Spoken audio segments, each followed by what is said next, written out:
அனைவருக்கும் வணக்கம். நேற்றைய தினம் 16/7/2026 நீட் எக்ஸாமுடைய ரிசல்ட் அனௌன்ஸ் பண்ணியிருக்காங்க. ஏறக்குறைய 20 லட்சம் பேர் எழுதின எக்ஸாமில் 12 லட்சம் பேர் பாஸ் பண்ணியிருக்காங்க.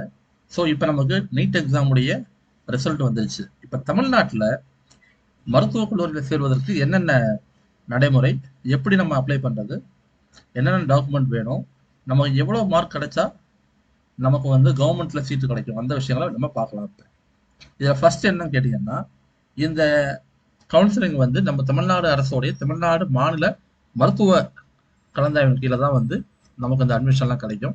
ஸோ நம்ம இதை அப்ளை பண்ணும்போது நம்முடைய நீட் மதிப்பெண், அதாவது நம்முடைய நீட் மார்க் ப்ளஸ் ரேங்க், அந்த ரேங்க் பார்த்தீங்கன்னா ஆல் இந்தியா ரேங்க் இருக்கும், அதே மாதிரி கம்யூனல் ரேங்க் இருக்கும். இதை பேஸ் பண்ணி நம்ம வந்து தமிழ்நாடு மெடிக்கல் செலெக்ஷன் கமிட்டி இந்த இதில் வந்து பார்த்தீங்கன்னா, அதாவது தமிழ்நாடு கவர்மெண்ட்ல இருந்து நமக்கு வந்து அப்ளிகேஷன் ஓப்பன் ஆகும். அந்த அப்ளிகேஷனில் நம்மளுடைய NEET score card, 10th +2 mark, transfer certificate அதாவது டிசி, அந்த +2 முடிச்ச ஸ்கூலில் உள்ள டிசி, கம்யூனிட்டி சர்டிஃபிகேட், நேட்டிவிட்டி. இந்த கம்யூனிட்டி நேட்டிவிட்டி இது ரெண்டுமே வந்து நமக்கு தேவைன்னா நம்ம அதை யூஸ் பண்ணிக்கலாம். தேவை இல்லை அப்படின்னா நமக்கு வந்து அதை கொடுக்கலாம் அவசியம் கிடையாது.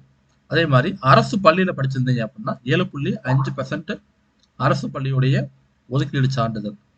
இந்த டாக்குமெண்ட்ஸ்லாம் நம்ம சப்மிட் பண்ணி நம்முடைய அப்ளிகேஷன் ஓகே ஆயிடுச்சு அப்படின்னா ரேண்டம் நம்பர் வந்து கவர்மெண்ட் வந்து ரிலீஸ் பண்ணுவாங்க. அந்த ரேண்டம் நம்பர் அதாவது ரேங்க், ஸ்டேட் லெவலில் ரேங்க், அந்த ஸ்டேட் லெவலில் ரேங்கை வச்சு நமக்கு வந்து குறிப்பிட்ட கவர்மெண்ட் காலேஜஸ், எந்த காலேஜை நம்ம வந்து சூஸ் பண்ணுறோமோ அந்த காலேஜுக்கு வந்து நமக்கு வந்து சீட்டு கிடைக்கும். இதில் வந்து பார்த்தீங்கன்னா கவர்மெண்ட் காலேஜோட சீட்டு இருக்குது, அதே மாதிரி பிரைவேட் காலேஜ் தனியார் கல்லூரியுடைய சீட்டு இருக்கு.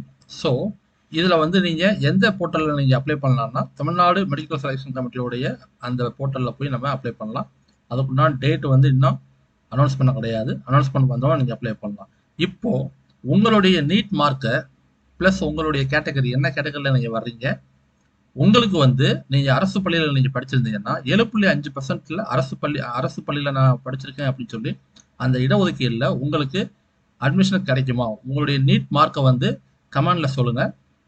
நாங்க வந்து 2025 லாஸ்ட் இயர்ல வந்து கவர்மெண்ட் ஸ்கூல்ல படிச்ச மாணவர்களுக்கு 7.5%க்கு எவ்வளவு மார்க் வரைக்கும் கிடைச்சிருக்கு அந்த விஷயங்களையும் இப்போ உள்ள அந்த பெர்சன்டேஜை பொறுத்து உங்களுக்கு எவ்வளவு மார்க் இருந்தால் கிடைக்கும் அப்படிங்கிறத வந்து நம்ம உங்களுக்கு நாங்கள் இன்ஃபார்ம் பண்ணுவோம். நன்றி.